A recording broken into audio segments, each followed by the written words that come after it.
నమస్తే.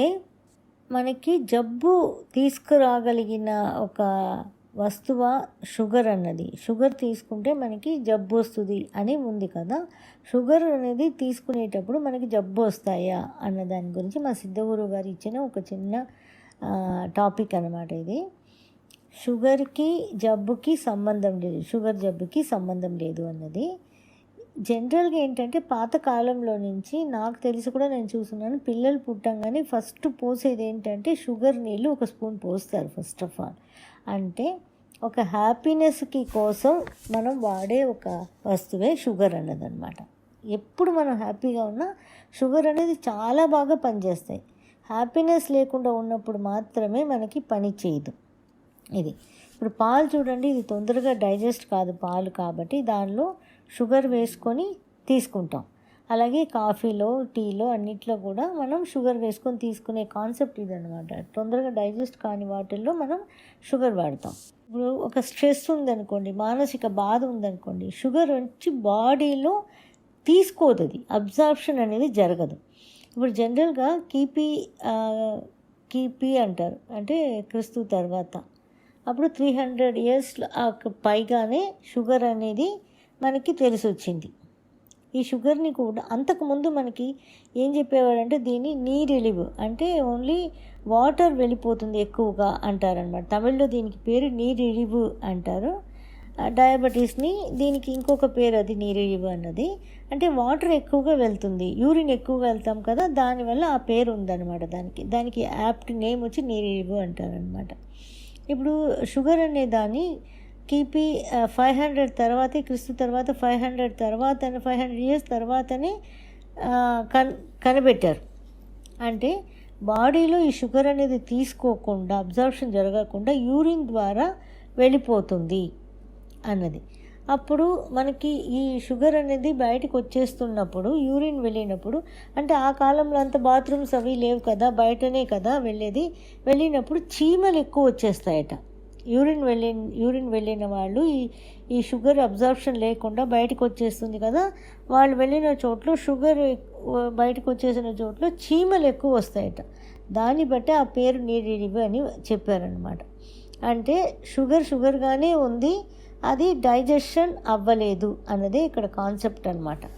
ఎందువల్ల డైజెషన్ అవ్వలేదు అని అంటే సైకలాజికల్ ఫీలింగ్స్ ఎక్కువగా ఉన్న వాళ్ళకి, మైండ్ స్ట్రెస్ ఉన్న వాళ్ళకి డెఫినెట్గా బాడీ షుగర్ని తీసుకోదట. అందుకే సంతోషంగా ఉన్నప్పుడు ఎప్పుడు మనం స్వీట్ తీసుకోవాలి, ఎప్పుడు తీసుకోకూడదు అంటే, ఎప్పుడు మనం చాలా హ్యాపీగా, అంటే చూడండి పండగలు చేసుకుంటాము, మనం దీనిలో కూడా మనం ఆలోచిస్తే మనకు అర్థమైపోతాయి. ఏ పండగలు చేసుకున్నా, ఏ మంచి విషయాలు జరిగినా, పెళ్ళిళ్ళు అలాంటి మంచి విషయాలు జరిగినప్పుడు మనం స్వీట్ పెడతాం. అలాగే చెడు విషయాలకి, బాధకరమైన విషయాలకి మనం డెఫినెట్గా షుగర్ అనేది పెట్టాం కదా. సో దీన్ని బట్టే మనకు అర్థమైపోతుంది అనమాట. సరే, ఓకే, షుగర్ అనేది షుగర్ వాళ్ళకి తీసుకోవట్లేదు కాదు, మానసిక బాధలో ఉన్నప్పుడు బాడీ అబ్జార్ప్షన్ చేయదనమాట. సో ఇప్పుడు ఈ డయాబెటీస్ వాళ్ళకి ఏం తీసుకోవచ్చు? పులుపు తీసుకోవచ్చు ఎక్కువగా. అంటే చేదైన ఒక ఐటెంలో కూడా దాని ఒక చేదు తగ్గించడానికి ఏం చేస్తారు?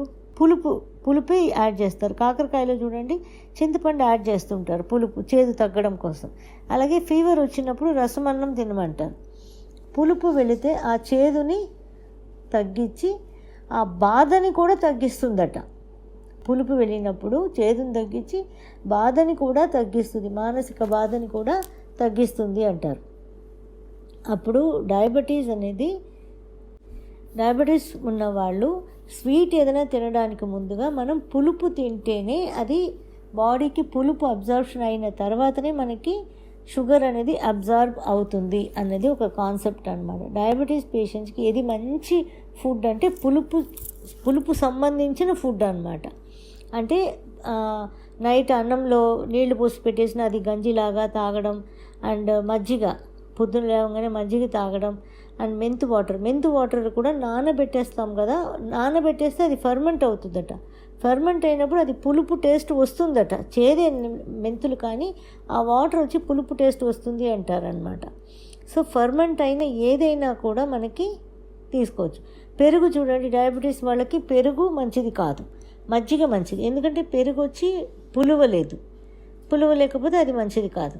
కానీ అదే వాటర్ వేసి బాగా మజ్జిగ చిలికేసి పుల్లగా ఉన్నదాన్ని మనం తీసుకునేటప్పుడు డయాబెటీస్ వాళ్ళకి ఇది చాలా మంచి హెల్ప్ చేస్తుంది. ఇంకా మనం చూస్తే అన్నం కన్నా ఇడ్లీ మంచిది అంటాం.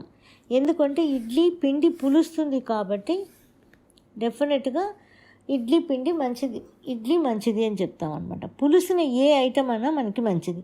ఫుడ్ కూడా చూడండి, మనం అన్నీ తినేసి లాస్ట్లో రసం తింటాం, ఇంకా అట్ లాస్ట్ మజ్జిగ, దానికన్నా తర్వాత స్వీట్ తింటాం. సో ఇప్పుడు ఏంటంటే పొద్దున లేవంగానే మజ్జిగ లేకపోతే గంజి. మనం ఏం చేస్తాం, పొద్దున లేవంగానే టీ, కాఫీ, షుగర్ వేసుకొని బాగా తాగుతాం. ఇప్పుడు నైట్ మనం ఎటువంటి పరిస్థితుల్లో పడుకుంటున్నాం, ప్రతి వాళ్ళు ఇప్పట్లో మానసిక బాధలు, ఒక మెంటల్ స్ట్రెస్ ఎక్కువగా ఉంటుంది, అండ్ ఆల్సో నిద్ర పట్టట్లేదు అనే దాంట్లోనే మనం ఉంటాం. కానీ అలా ఉండి మనం ఏదో ఒక విధంగా పడుకొని పొద్దున్న లేవగానే కాఫీ, టీలు దాచుకున్నప్పుడు షుగర్ వేసుకొని అది ఎలా బాడీ అబ్జర్వ్ చేసుకుంటుంది. ఫస్ట్ ఆఫ్ ఆల్ మనకు కావాల్సింది ఏంటంటే మంచి హ్యాపీ అయిన వాతావరణం, హ్యాపీ అయిన మనస్తత్వం. 2 వచ్చి పులుపు టేస్ట్. 3వది వచ్చి సంతోషంగా లేకపోతే మనం స్వీట్ తినకూడదు. మనం హ్యాపీగా లేని మనస్తత్వంలో ఏదో నార్మల్గా ఉన్నాం అనుకోండి, మనం స్వీట్ తింటే బాడీ స్వీట్ని యాక్సెప్ట్ చేయదు. ఇంతే అండి. ప్రతి టేస్ట్కి ఒక్కొక్క ఆర్గన్స్ వచ్చి ఉంటాయన్నమాట.